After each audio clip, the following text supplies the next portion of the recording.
अस्सलाम वालेकुम प्यारे बच्चों। आज हम हमारी जमात हफ्तुम का मज़मून जोग्राफिया का तीसरा सबक, जिसका नाम है मद्दो जज़र, इस सबक से मुताल्लिक देखने वाले हैं। अब हम यहाँ पर अपना सबक शुरू करते हैं। यहाँ पर दो तस्वीर दी गई है हमारे सामने। एक शक्ल नंबर 3.1 अलिफ और एक शक्ल नंबर 3.1 बे। इन दोनों तस्वीर में हम लोग गौर से देखेंगे और कुछ सवालात के जवाब भी जो है तो हम लोगों को देना होगा। यहाँ पर हम लोगों ने हमारे सामने जो दोनों तस्वीर है उसके मुताबिक हमें कुछ सवालात पूछे गए हैं। पहला सवाल है यहाँ पर, दी हुई दोनों तस्वीरें एक ही मुकाम की है या अलग अलग मुकाम की हैं। तो गौर कीजिए कि ये एक ही जगह की तस्वीरें हैं या अलग अलग जगह की तस्वीरें हैं। दूसरा सवाल है हमारे सामने, दोनों तस्वीरों के पानी के ताल्लुक से अपने मुशाहदात लिखिए। यानी जो पानी यहाँ पर नज़र आ रहा है दोनों तस्वीरों में देखकर आप लोग उसे लिखना है। मुशाहदात को आपने जो देखा है उसको लिखना है कि पानी की सतह ऊपर है या नीचे है, या कौन सी तस्वीर में पानी ज़्यादा है, ये लिखना है आपको। इसके बाद तीसरा सवाल है हमारा, इस किस्म के कुदरती वाक़ये को क्या कहते हैं। ये जो पानी एक ही जगह पर कभी कम हो जाता है कभी ज़्यादा हो जाता है उसकी सतह, तो ऐसे वाक़यात को क्या कहते हैं ये हमें पता होना चाहिए। तो यहाँ पर मैं आपको बताता हूँ कि ऐसे वाक़यात को मद्दो जज़र कहते हैं, है ना। यहाँ पर हमारे सबक का नाम भी मद्दो जज़र है। अब हम इसकी जोग्राफियाई वजूहात देखते हैं, जोग्राफियाई वजाहत देखेंगे हम लोग। पहले तो हम लोग ये समझ जाएंगे कि ये जो दोनों तस्वीर है ये तस्वीर एक ही जगह की हैं। समंदर के किनारे पर अगर आप कुछ वक्त गुजारें तो आप देखेंगे कि समंदर का पानी कभी साहिल के बहुत करीब होता हुआ दिखाई देता है, जैसा कि शक्ल नंबर 3.1 अलिफ में बताया गया है। यानी राइट साइड पर सीधे हाथ की तरफ जो तस्वीर है उसमें ऐसा बताया गया है। और कभी ये पानी बहुत दूर चला जाता है, जैसा कि शक्ल नंबर 3.1 बे में बताया गया है। यानी लेफ्ट साइड बाएं तरफ जो तस्वीर है उसमें ये दिखाया गया है। इसी हलचल को हम मद्द जज़र के नाम से जानते हैं।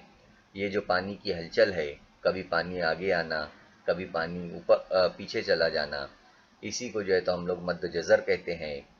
कुछ अस्तसनाई मिसालों को छोड़कर सारी दुनिया में जहाँ जहाँ समंदर है इनके साहिलों पर मद्द जज़र वाक़ होते हैं। यानी पूरी दुनिया में लगभग हर जगह पर समंदर जो है तो समंदरों में ये हलचल होती है, मद्द जज़र वहाँ पर पैदा होते हैं।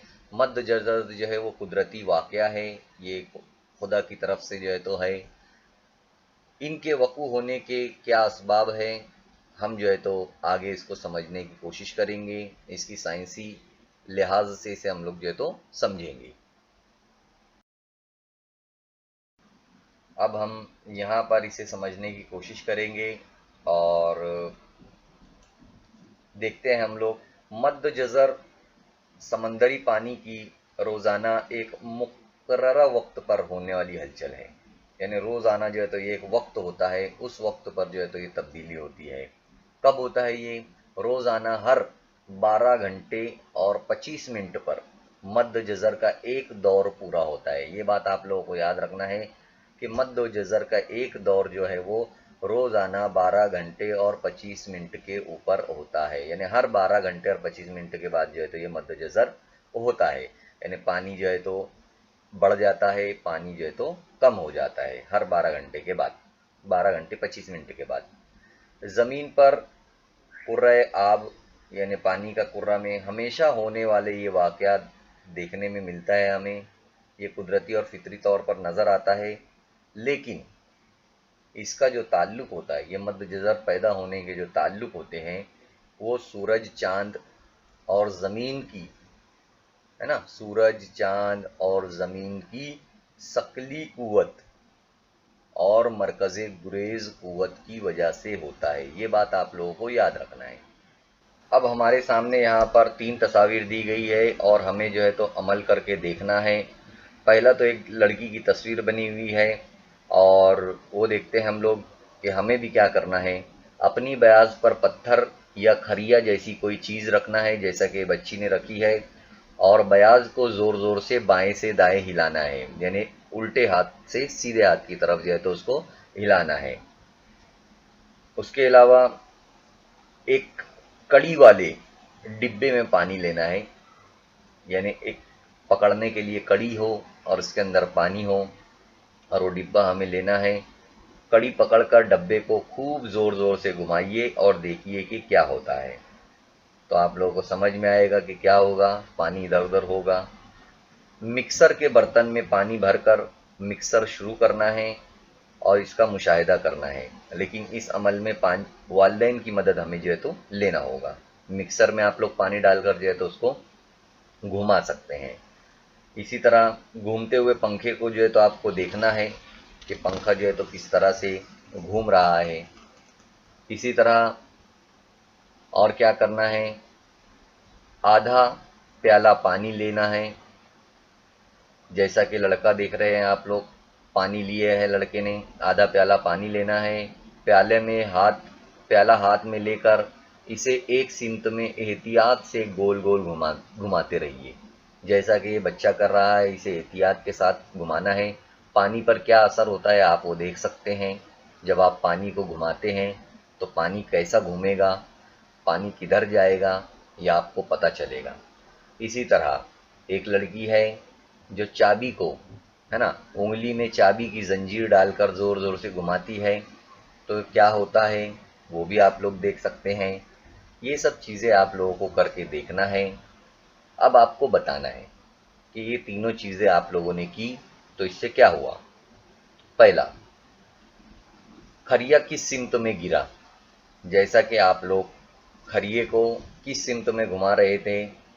खरिये को आप लोग अपनी ब्यास पर पत्थर या खरिया जैसी कोई चीज़ रखकर ब्यास को ज़ोर से बाएं से दाएं, यानी उल्टे हाथ से सीधे हाथ की तरफ जो है तो आप लोग घुमा रहे थे, उल्टे से सीधे। तो खरिया किधर गिरेगा, खरिया जो है तो दाएं हाथ की तरफ यानी सीधे हाथ की तरफ जो है तो गिरेगा। इसी तरह प्याले के पानी का उभार किस सिमत में पैदा हुआ। प्याले का जो पानी था जब आप घुमा रहे थे तो वो किस सिमत में प्याले का पानी उभरेगा, यानी ऊपर आएगा, तो वो ऊपर की सिमत में आएगा, है ना। प्याले का पानी जो है तो ऊपर की सिमत में आ जाएगा। चाबी की जंजीर घुमाते वक्त जो अशिया की हालत थी वो कैसी थी, वो फैल गई थी, यानी वो सिर्फ नीचे नीचे नहीं घूम रही थी बल्कि वो पूरे फैलाव हो गया था उसके अंदर। जिस तरह से पंखा हमारा घूमता है उस तरह से वो घूमने लगी थी, यानी बाहर की तरफ। प्याले का पानी भी बाहर की तरफ निकला, चाबी भी जो है तो बाहर की तरफ निकली, खरिया भी जो है तो वो गिर गया, यानी बाहर की तरफ चला गया।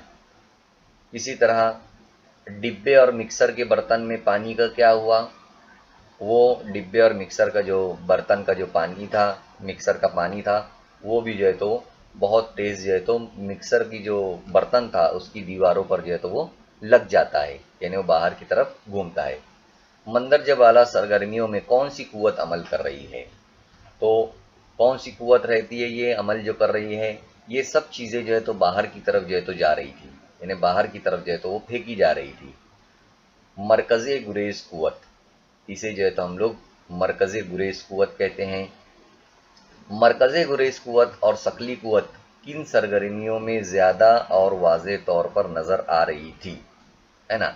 इसमें जो है तो दो कुव्वतें काम कर रही थी, एक मरकज़े गुरेज कुव्वत यानी अपने मरकज़ से हट कर काम करना, है ना, और दूसरी जो है वो शकली कुव्वत। शकली कुव्वत यानी अपने मरकज़ की तरफ खींचना। ये दोनों कुव्वतें जो है तो यहाँ पर काम कर रही थी, ये जो है तो यहाँ पर बताया गया है। आगे हम लोग तफसील से देखेंगे ऐसे भी मरकज़े गुरेज कुव्वत किसे कहते हैं और शकली कुव्वत किसे कहते हैं। मंदरजा बाला तमाम सरगर्मियों में जितनी भी सरगर्मियाँ यहाँ पर दी गई है उसमें मरकज़ गुरेज़ क़ुव्वत के असरात दिखाई देते हैं। ये क्लियर बात है। ये सब मरकज़ गुरेज़ क़ुव्वत के असरात थे, जैसा कि मैं आप लोगों को बताया। मरकज़ गुरेज़ क़ुव्वत यानी अपने मरकज़ से हट जाना, यानी दूर जाना। खरिया भी दूर गया, पानी भी दूर गया, चाबी घुमा रहे थे वो भी दूर गया। तो ये सब मरकज़ गुरेज़ क़ुव्वत थे। ये क़ुव्वत सकली के मुखालिफ सिमत में काम करती है। सकली क़ुव्वत यानी कि अपनी तरफ खींचना, और मरकज़ी गुरेज़ क़ुव्वत यानी अपने तरफ से बाहर की तरफ फेंकना। तो ये सकली क़ुव्वत के मुखालिफ में काम करती है, यानी अलग काम करती है। बिल्कुल सही है ये बात। मरकज़ी गुरेज़ क़ुव्वत यानी मरकज़ से बाहर जाना, जैसा कि मैं आप लोगों को बताया और आप लोग भी देखे होंगे। जैसे यात्रा यानी मेलों में जब आप लोग जाते हैं तो जो चक्करदार झूले होते हैं वो बाहर की तरफ घूमते हैं, वो फैलाव होता है उनका, वो बाहर की तरफ जो है तो जाते हैं। ये भी मरकज़ गुरेज़ क़ुव्वत ही कहलाती है। तो आइए आगे हम और देखते हैं मरकज़ गुरेज़ क़ुव्वत किसे कहते हैं, सकली क़ुव्वत किसे कहते हैं, इसकी तफसीलवार मालूमात हासिल करते हैं हम लोग। अब देखिए हमारे सामने यहाँ पर शक्ल दी गई है और शक्ल के साथ साथ यहाँ पर बताया गया है कि मरकज़ गुरेज़ क़ुव्वत और सकली क़ुव्वत किसे कहते हैं। ज़मीन जो है तो गर्दिश कर रही है, ये भी आप लोगों को नज़र आ रहा है। गर्दिश की वजह से यानी घूमने की वजह से ज़मीन को एक किस्म की ताकत या तहरीक मिलती है, यानी उसे ताकत या तहरीक मिलती है। ये ताकत ज़मीन के मरकज़ के मुखालिफ सिमत में काम करती है, यानी जब ज़मीन घूमती है तो वो उसके अंदर एक ताकत पैदा होती है और वो बाहर की तरफ जो है तो चीज़ों को लेकर जाने का काम करती है, यानी मुखालिफ सिमत में काम करती है। इसे जो है तो मरकज़ गुरेज़ क़ुव्वत कहते हैं। जैसा कि आप लोग बीच वाली तस्वीर में देख सकते हैं कि किस तरीके से तीर के निशान के ज़रिए यहाँ पर बताया गया है कि मरकज़ गुरेज़ क़ुव्वत काम करती है। शक्ल नंबर 3.5 यही वाली शक्ल है। इसमें बताया गया है ज़मीन पर मौजूद कोई भी शय इस क़ुव्वत की वजह से ज़मीन के अतराफ में मौजूद खेला में फेंकी जा सकती है। खेला यानी कि ज़मीन के आसपास का जो हिस्सा होता है आसमान का, उसे खेला कहते हैं। तो कोई भी चीज़ वहाँ पर फेंकी जा सकती है इस क़ुव्वत की वजह से। लेकिन इसी वक्त ज़मीन के अंदर मौजूद एक दूसरी क़ुव्वत भी काम करती है जिसे सकली क़ुव्वत कहते हैं। सकली क़ुव्वत का मतलब होता है अपनी तरफ जो है तो खींचना, है ना। जैसा कि यहाँ पर बताया गया है सी और जी। तो सी का मतलब यहाँ पर लिया गया है कि बाहर की तरफ फेंकना, और जी का मतलब होता है अपनी तरफ खींचना। तो जो ज़मीन का जो मरकज़ है यहाँ पर अगर कोई चीज़ आती है अपनी तरफ, अगर ज़मीन कोई चीज़ खींचती है तो वो सकली क़ुव्वत है। जैसा कि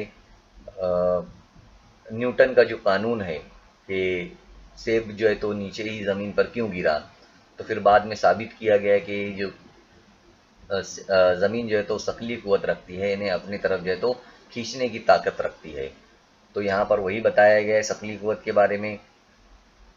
और ज़मीन के मरकज़ की जानिब जो है तो ये होता है, ये क़ुव्वत मरकज़ गुरेज़ क़ुव्वत के मुकाबिल में जो है तो कई गुना ज़्यादा होती है। यानी ज़मीन के अंदर खींचने की ताकत ज़्यादा होती है बनिस्बत फेंकने की, यानी फेंकने की ताकत, बाहर फेंकने की ताकत कम होती है, जबकि अपनी तरफ खींचने की ताकत जो है तो ज़्यादा होती है। आप लोग देखे होंगे कि कोई भी चीज़ जो है तो जब हम ऊपर फेंकते हैं तो वो ज़मीन पर ही आकर गिरती है।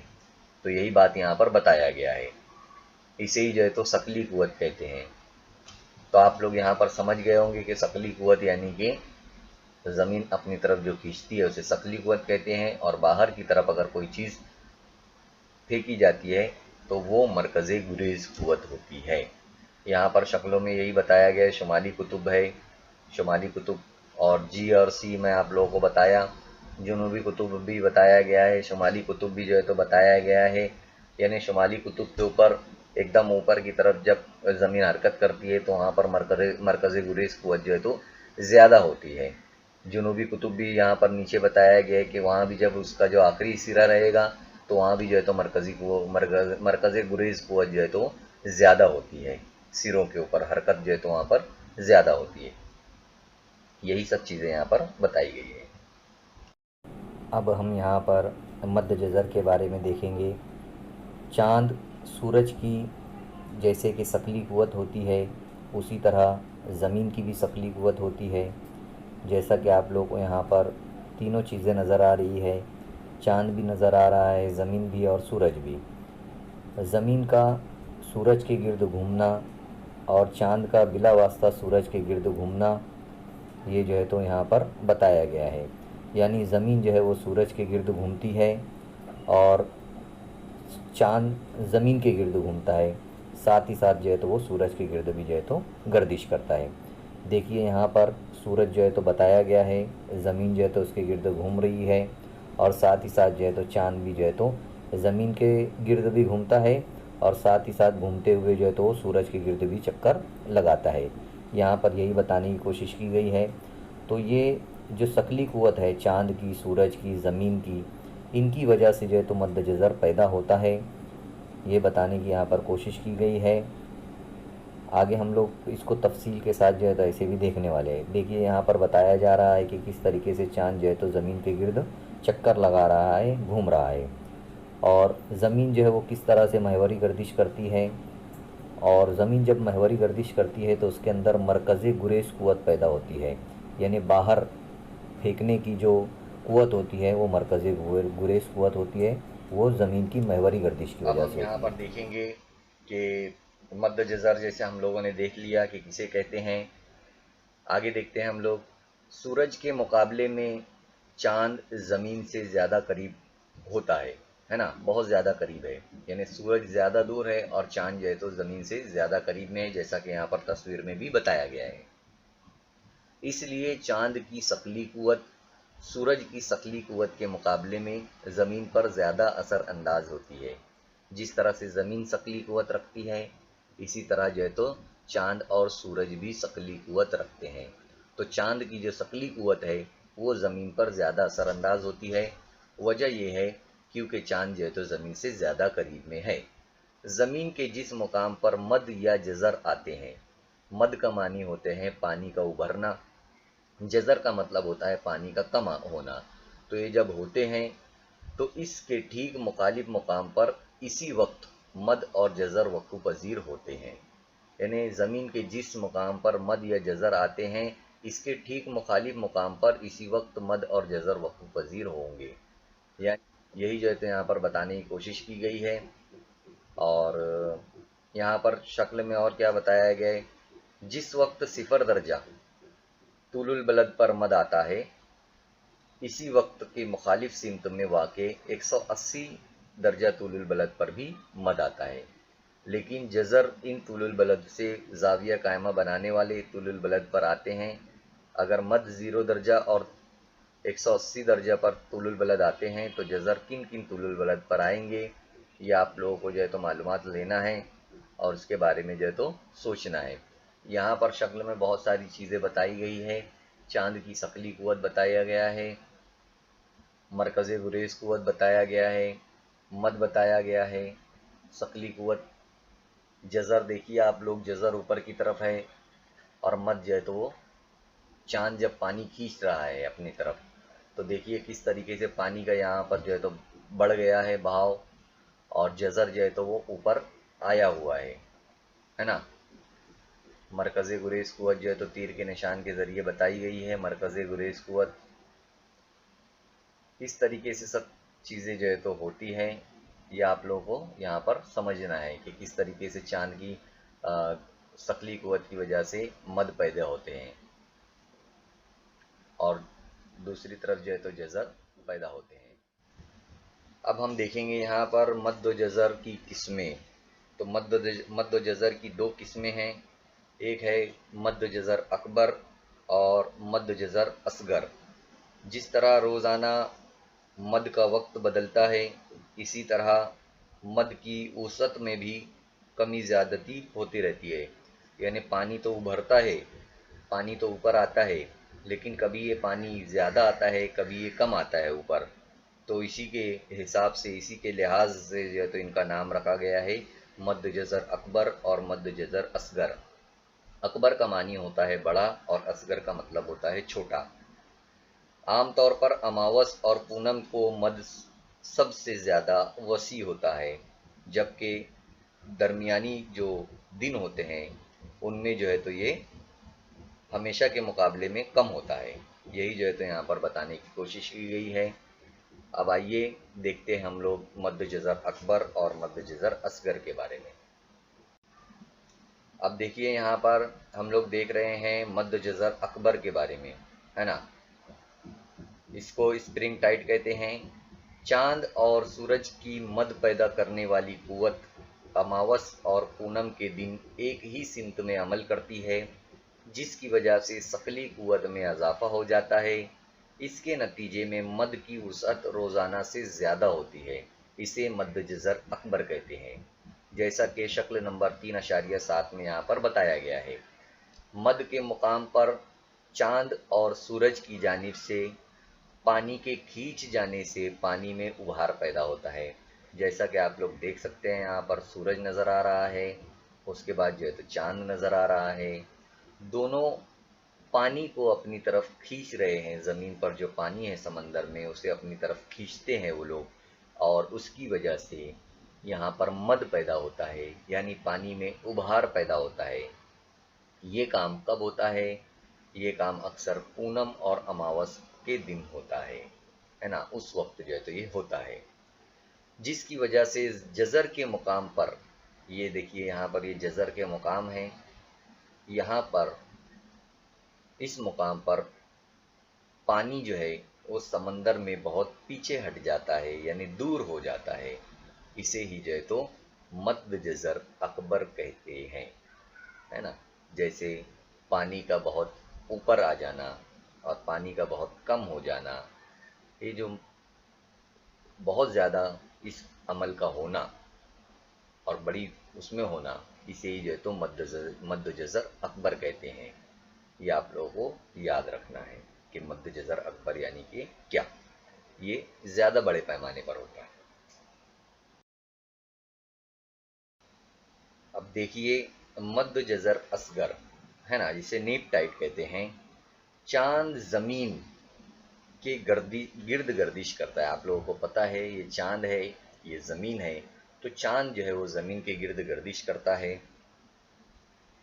ना।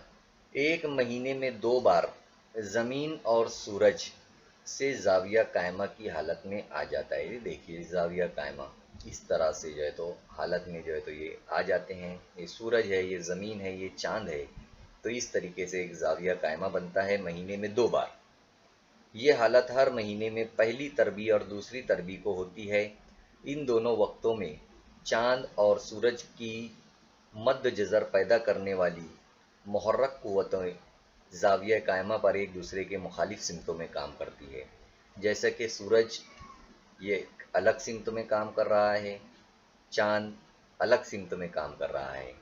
ये अपनी तरफ पानी को खींचने की कोशिश करता है, ये अपनी तरफ पानी को खींचने की कोशिश करता है। ये यहाँ पर बताया गया है।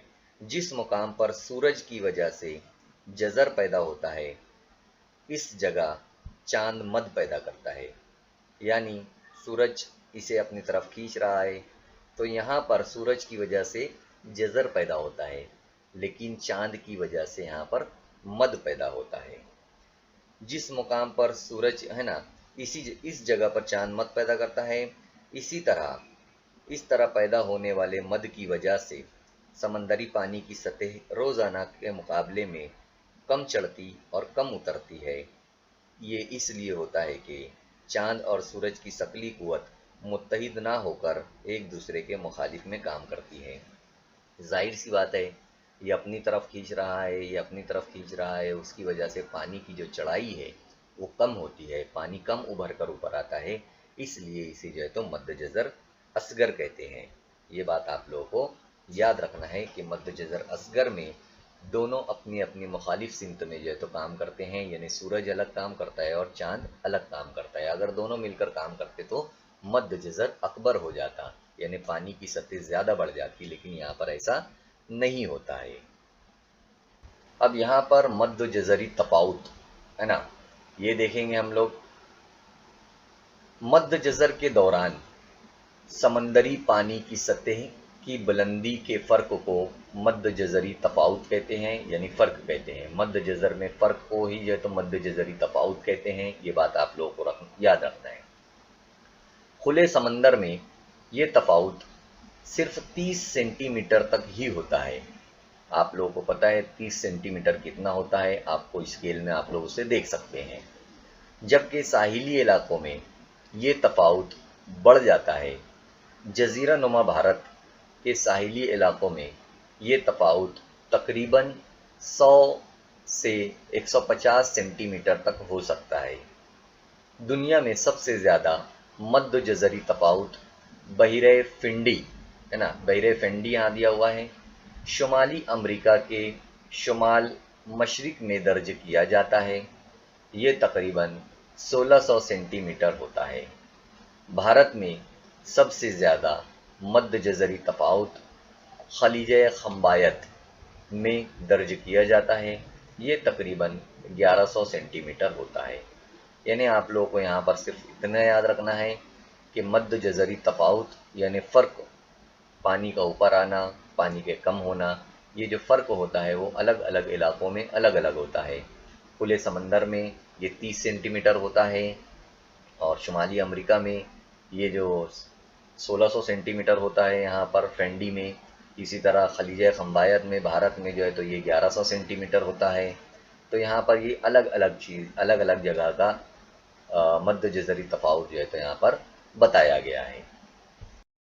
अब हम यहाँ पर मध्य जज़र के असरात देखेंगे कि मद की वजह से जो है तो खाड़ियों में मछलियाँ आ जाती है और साथ ही साथ साहिल पर जो कचरा है वो जो है तो अपने साथ बह जाता है, साहिली समंदर साफ़ हो जाता है।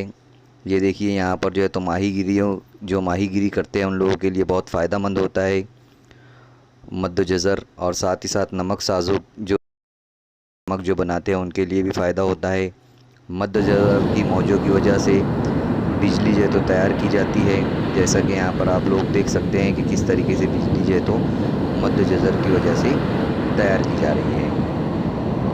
मध्य जज़र का वक्त का जो है तो हमें सही ख्याल रखना चाहिए, वरना अगर हम ऐसे वक्त में समंदर में जाते हैं तैरने के लिए तो वहाँ पर हादसे का जो है तो शिकार हो सकते हैं। अब यहाँ पर हम लोग देखेंगे कि मद का जो वक्त है वो क्यों तब्दील होता है। और मद जज़र का अमल मुसलसल जारी रहता है, ये आप लोग जानते हैं। मद जब ख़त्म होता है तो जज़र पैदा होता है, जज़र जब ख़त्म होता है उसकी जब आखिरी हद आती है तो फिर वो मद पैदा होता है। यानी एक दूसरे के बाद ये चलते रहते हैं। उभार होता है, पानी कम होता है, फिर पानी ज़्यादा होता है, फिर कहाँ पानी कम होता है, ये चलते रहता है। अब इस वजाहत में वक्त का जिक्र करते हुए इंतहाई वक्त को पेश नज़र रखा गया है। ये बात जहन नशीन रहे। शक्ल नंबर 3.9 देखिए, शक्ल नंबर 3.9 जो है तो हमें देखना है। ये जो हमारे सामने शक्ल दी गई है, इससे ये बात समझ में आएगी कि मद के औकात में रोज़ाना तब्दीली क्यों होती है ना। ये भी देखना है हमें। एक तरफ जो है तो चाँद नज़र आ रहा है, चाँद की गर्दिश है, तो चाँद अपनी तरफ पानी खींचता है यहाँ से, तो उसकी वजह से चाँद अलग अलग मुकामात पर जाता है। तो इस वजह से जो है तो मद का वक्त जो है तो तब्दील होता रहता है। शक्ल में देखना है हमें, शक्ल में ज़मीन पर नुक्ता पो, जैसा कि शक्ल में नुक्ता पो बताया गया है। चूँकि चाँद के मुकाबिल च अलिफ, पहला वाला च एक है, इसलिए यहाँ मद आएगा। नुक्ता पो फो और नुक्ता फो इसी मुकाम पर ठीक 12 घंटे के बाद आएगा 18 दर्जा, और वो दोबारा बुनियादी मुकाम पर 24 घंटे के बाद यहाँ पर 360 दर्जे का जो है तो आएगा। क्योंकि इस दौरान 12 घंटे चाँद अपने मदार पर थोड़ा सा आगे चला जाएगा, तकरीबन 6.15। यानी अब नुक्ता फो को चाँद के मुकाबले पर चो 2 आने के लिए तकरीबन 25 मिनट और लगेंगे। उस वक्त 12 घंटे 25 मिनट के बाद नुक्ता फो चाँद के मुकाबिल आएगा और वहाँ मद वाक़ होगा, और इसी वक्त नुक्ता पो पर या फो के ठीक मुखालिफ नुक्ते पर मद आएगा। इसके बाद दोबारा तकरीबन 12 घंटे 25 मिनट पर नुक्ता पो अलिफ चाँद के मुकाबिल चो 3 आ जाएगा और वहाँ दूसरे मर्तबा मद आएगा। इसी वक्त फो 1 पर मद होगा। साहिली इलाकों में दिन भर 24 घंटों में आमतौर पर 2 मरतबा मद और जज़र आते हैं। दो मद के दरमियान तकरीबन 12 घंटे 25 मिनट का फ़र्क होता है। ये मैं आप लोगों को बता चुका हूँ। समंदर में जो पानी होता है वो हवाओं की वजह से आगे की जानिब खिसकता है और इस पानी में लहरें पैदा होती हैं, जैसा कि आप लोगों को नज़र आ रहा है। इन्हीं लहरों को मौजें कहते हैं। जो आपको दिख रहा है वो मौजें हैं। मौजों की वजह से समंदर का पानी ऊपर नीचे और कभी आगे पीछे होता है। ये मौजें अपने अंदर मौजूद तवानाई को साहिल तक लेकर आती है और साहिल के उतले हिस्से से टकराकर दूर तक फैल जाती है, जैसा कि यहाँ पर नज़र आ रहा है। समंदर की सतह पर छोटी बड़ी मौजें मुसलसल आते जाते रहती है और वो एक मुकर्ररा काम है जो हमेशा चलते रहता है समंदर में। ये हवाओं की वजह से होता है, ये आप लोगों को याद रखना है। अब हम यहाँ पर मौजों की बनावट के बारे में देखेंगे कि मौजों की जो है तो बनावट किसे कहते हैं। हवाओं की वजह से समंदर का पानी ऊपर उठ जाता है और इसके करीब एक नशेबी हिस्सा तैयार होता है। मौज के बुलंद हिस्से को फराज और निचले हिस्से को नशेब कहते हैं, जैसा कि यहाँ पर बताया गया है। फराज यानी पानी का उभरा हुआ हिस्सा और नीचे के हिस्से को जो है तो नशेब कहते हैं। एक ही सिमत में तेज़ रफ्तारी से बहने वाली हवाओं से बुलंद मौजें तैयार होती है। नशेब और फराज का उमूदी फासला मौज की बुलंदी कहलाता है। ये देखिए मौज की बुलंदी जो इनका फासला है ये वाला, इसे ही जो है तो मौज कहेंगे यहाँ पर। और जबकि दो नशेब और दो फराज का उफ़क़ी फासला मौज की लंबाई कहलाता है। ये देखिए यहाँ पर ये मौज की लंबाई है, ये मौज की लंबाई जो है तो कहलाता है।